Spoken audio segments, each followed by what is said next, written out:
So yeah, these are all the books I've read in 2025. For 2025, my goal was to read 50 books. Unfortunately, I read 26, so I failed. But and not all of the books were physical books. I also read on this guy. It's really good addition to physical books because I can take this with me everywhere. Basically, when we go on away games and we travel, it's much easier to read from Kindle than from an actual book. So it's a nice addition, and it will definitely help me achieve my 2026 goal for reading, which is basically the same, 50 books again.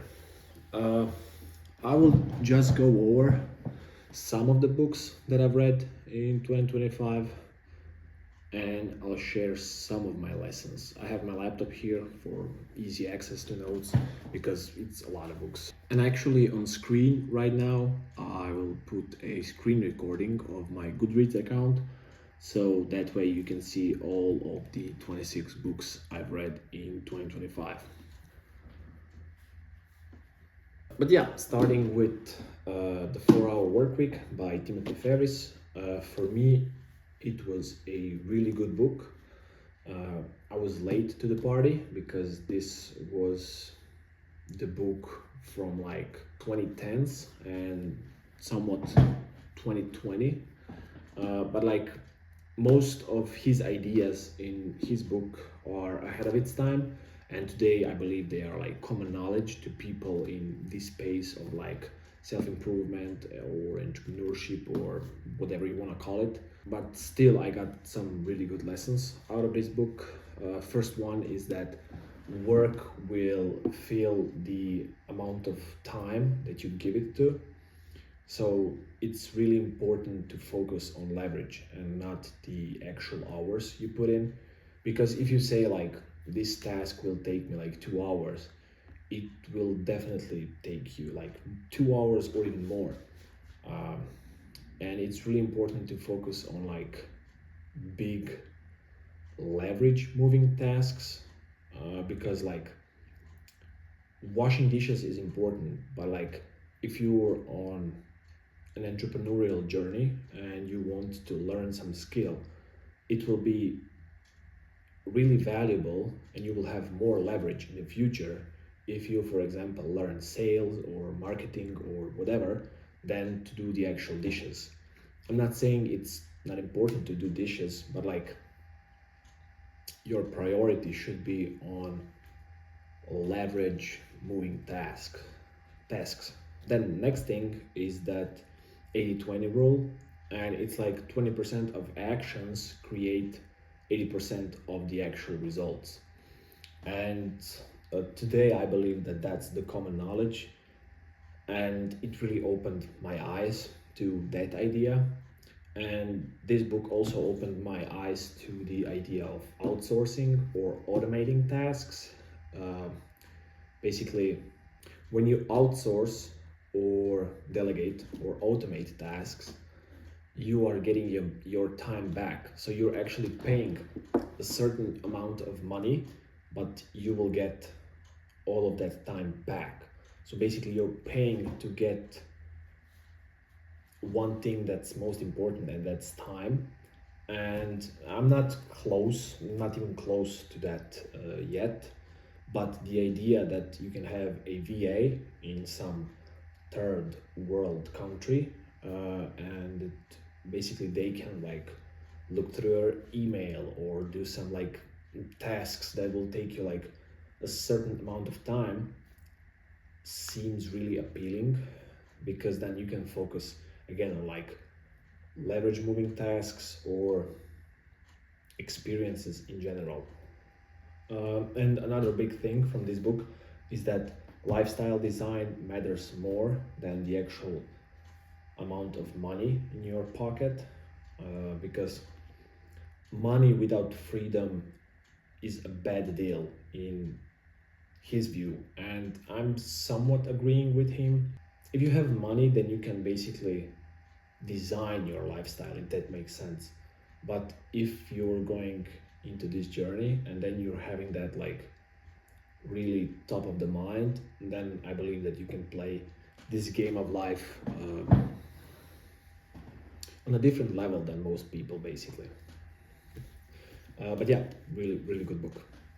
Next one is The Compound Effect, and it's definitely a book that I will reread in the future, maybe even this year, because it really, like, it's 158 pages, and the letters or the font is really big. So like, this is like 3 days tops for everybody. Um, and it's basically saying about how small, consistent actions can compound over time, same as basically money in stock market over like long period of time compounds, and basically you don't get a linear return on investment, you get exponential. And that's the premise of this book. Basically, daily habits matter more than the actual goals. And it's not about comparing yourself to anybody. Like, if you're overweight and you want to sleep better, start eating healthier, go to the gym, train for the marathon, like, it's too much, and you will not be able to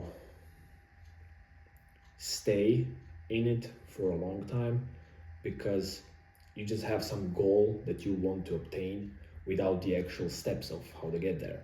But if you break it down to like the most simplest task you can do every single day, and you have a system around it, then like compound effect is really, really helping you. And compound effect is actually true in everything in life. So like finances, relationships, good habits, bad habits, like every single thing is a data point, and you should treat it as such, because over time, whether you're doing bad things or good things, everything will compound, if it makes sense.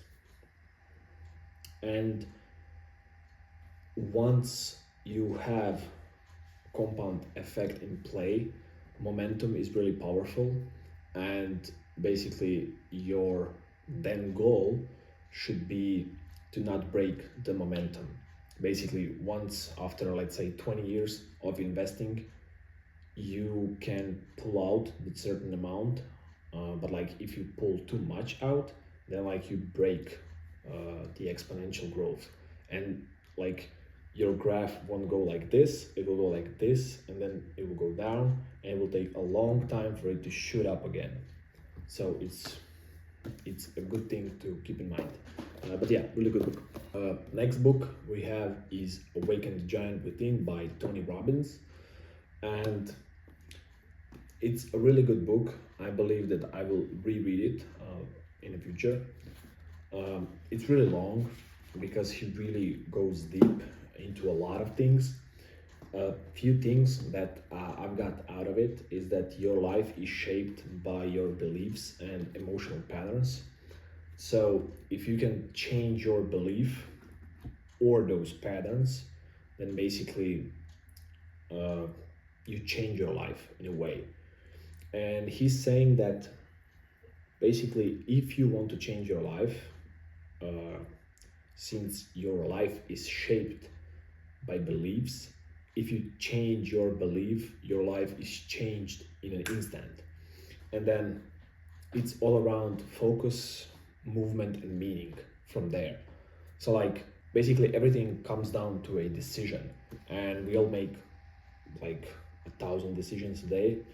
So, like, if you want to change your life, it's by this book, it's possible like in an instant. And then it's all about patterns that will improve your life going forward.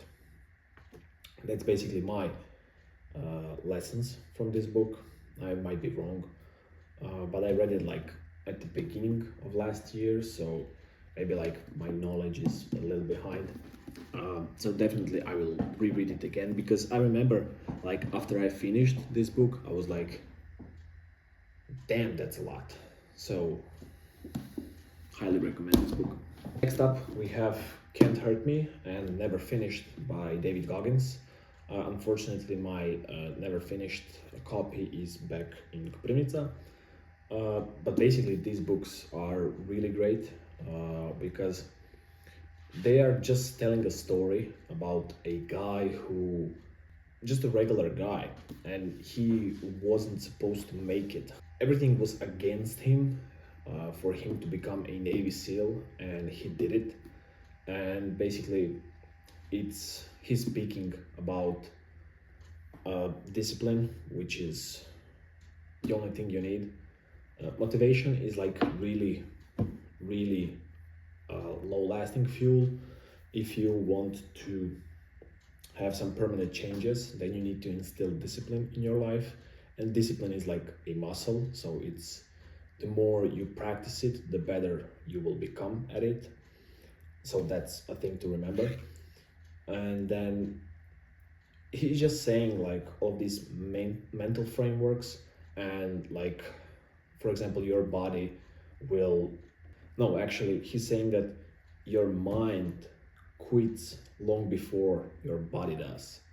And there is like this weird statistic that, for example, when you think you're done, you're actually at like 30 or 40% of your capabilities. And this is proven throughout military. It's a well-known fact, so it's something to keep in mind. But also, like, one really interesting thing that I've got from this book is that suffering can be used as a fuel, not as an obstacle. So like, if you are in a bad situation and you're suffering, like, your suffering shouldn't be an obstacle to change your life.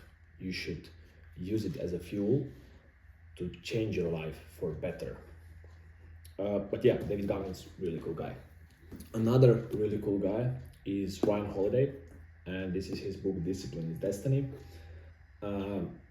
What I love about this book is that it's all about stoicism.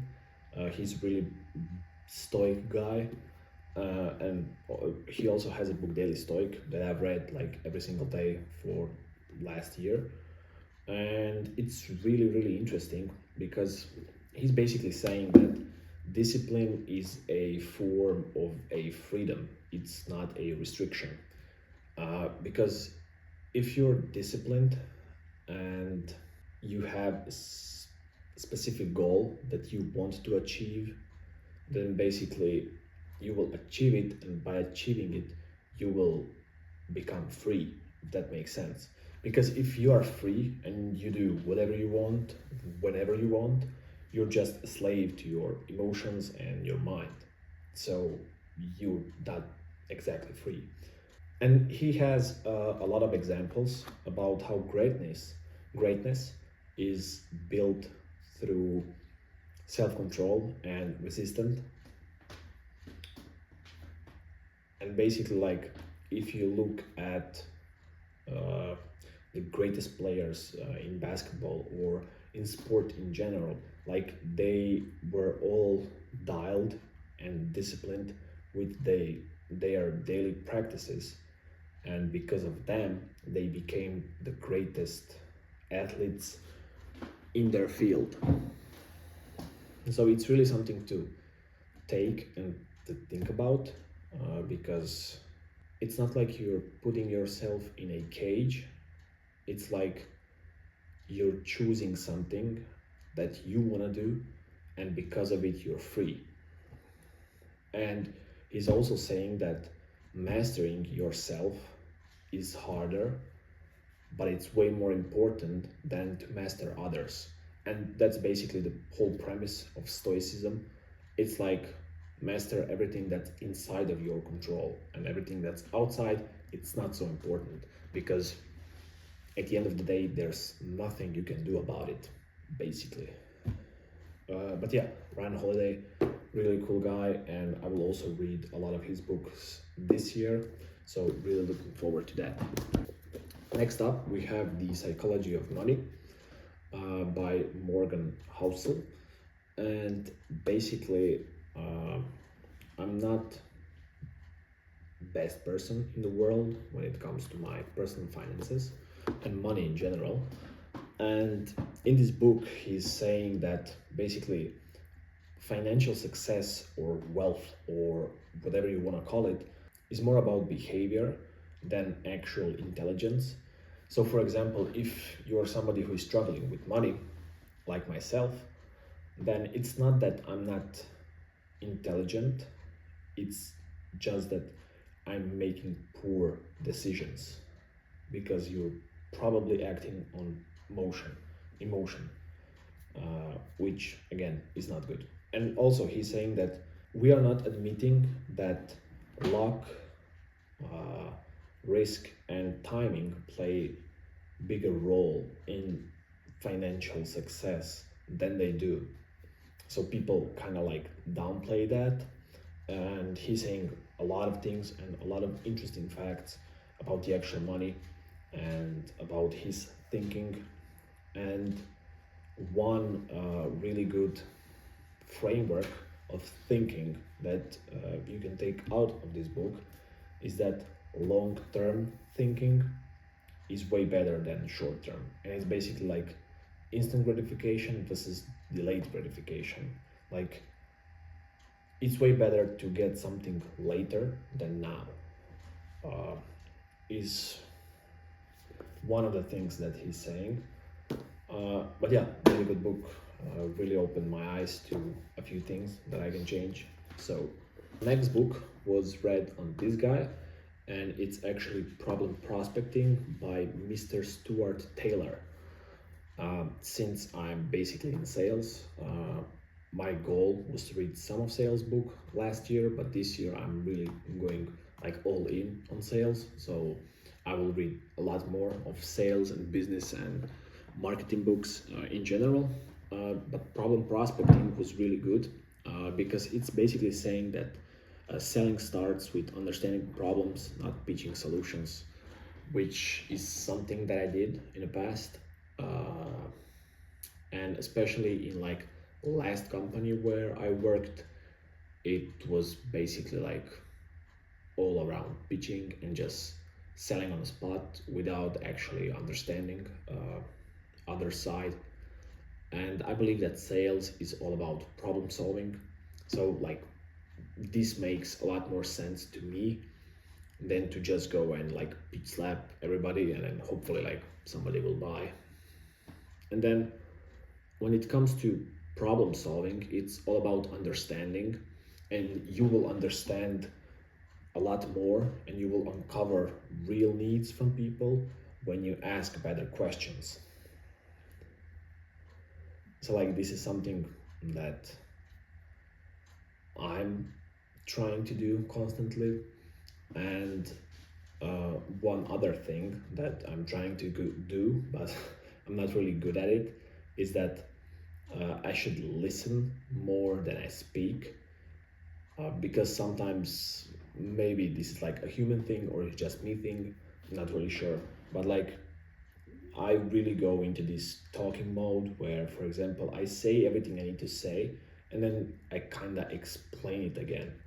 And it's like not good in sales, but at least it's something that I acknowledged and then now I can work on it. But Problem Prospecting, really, really good book. Next, actually, we have both books from Tim Grover. We have Winning and Relentless. And basically, like, he is talking all about elite performance and how people who are obsessed are not understood by other people. Because, for example, in this book, he's talking about cleaners, and cleaners are usually misunderstood. And you can think about Kobe Bryant, you can think about Michael Jordan. So they were obsessed with winning and performing on like a high level, and most people are not like that. It's okay not to be a cleaner, but like if you really want elite level of performance, then like you either are or aren't a cleaner, if that makes sense. And basically, obsession is all that is required for elite performance.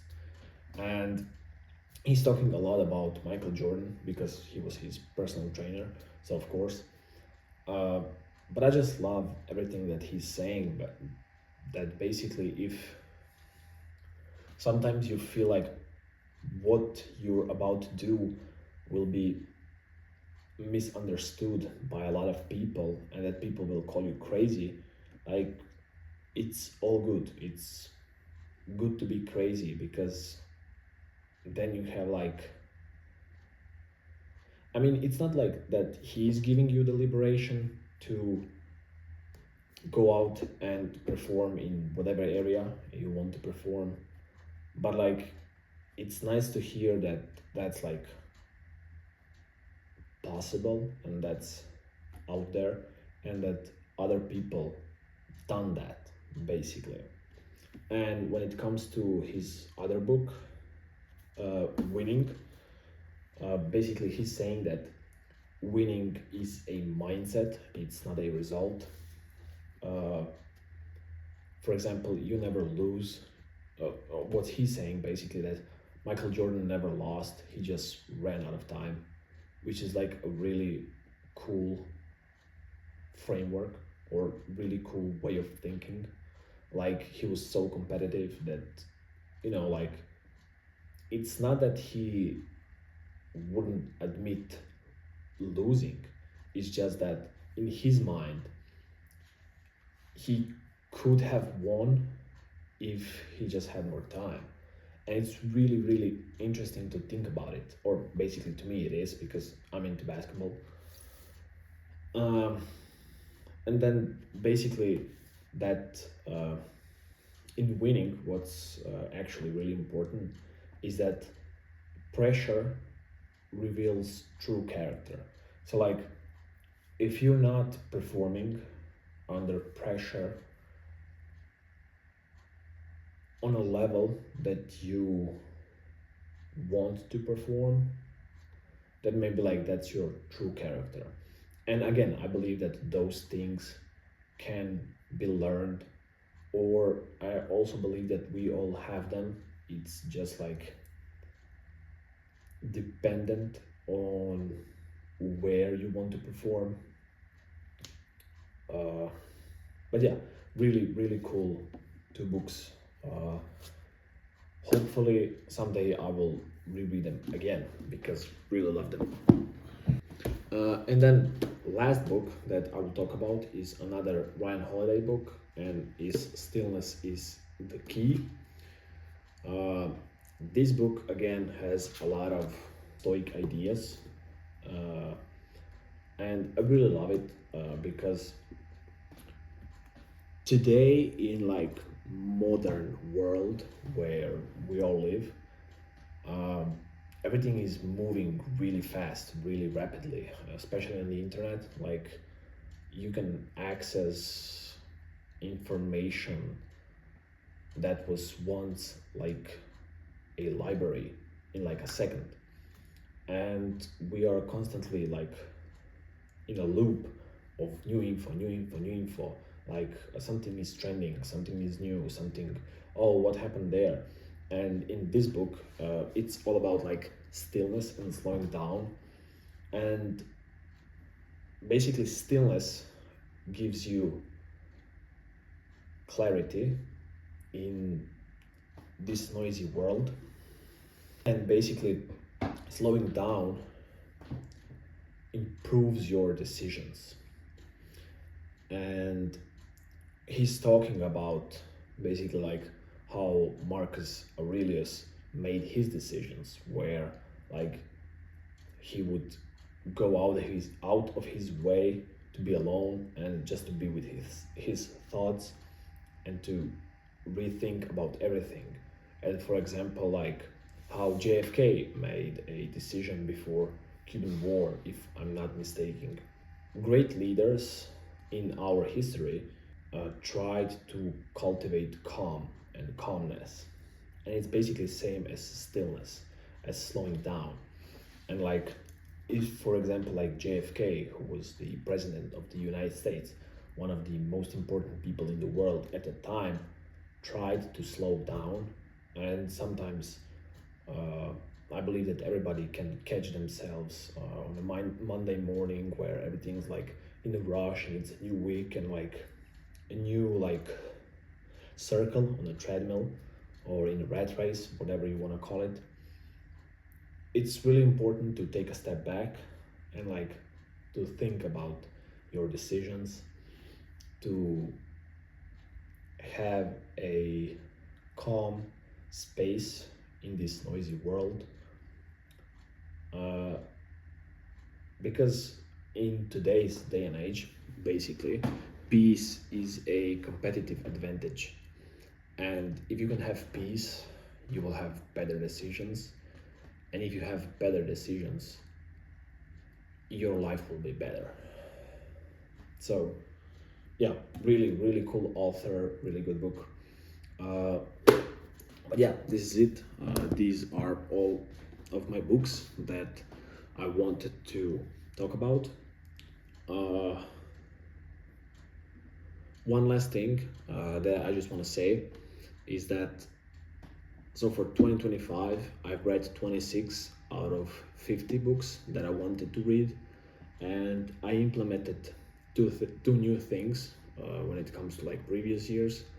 So I implemented this Kindle device, which is basically allowing me to read books wherever I am, as long as I downloaded them previously, which is a competitive advantage, if you ask me.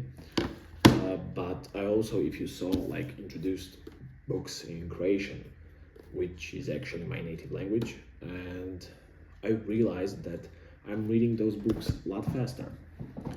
I will definitely read books in English to kind of expand my vocabulary and basically to improve my English.